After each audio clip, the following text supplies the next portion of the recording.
Coach Boy, Ano? bakit maraming mga nanay burnt out? Saka ba doon?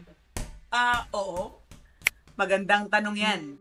Based sa standards natin, yung mga nanay dapat perfect, no?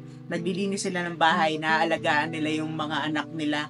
Yung iba nakakapagtrabaho pa, tapos nagluluto, inaasikaso yung kanilang mga asawa. Ito yung mga demands na placed upon doon sa ating mga nanay. Pero sa society natin, habang ginagawa mo tong mga bagay na to, dapat perfect ka pa rin. Dapat hindi ka mukhang losyang. Dapat naalagaan mo pa rin yung sarili mo. Marami sa mga nanay, naiisang tabi nila yung self-care nila dahil gusto nila is mag-appear na isang perfect na nanay.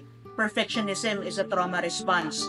Takot sila sa masasabi ng ibang tao. Kaya lahat ng mga ito ginagawa ng mga nanay in the expense of taking care of themselves. Para sa mga nanay, kailangan matuto silang magkaroon ng self-care, balance at boundary sa kanilang mga buhay upang naalagaan nila ang kanilang mga sarili habang naalagaan nila ang kanilang sambahayan.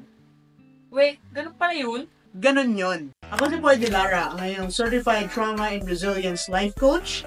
Kung nais ninyong magtanong o may mga hinanaing kayo na gusto ninyong sagutin in a trauma-informed way, mag-comment lang kayo.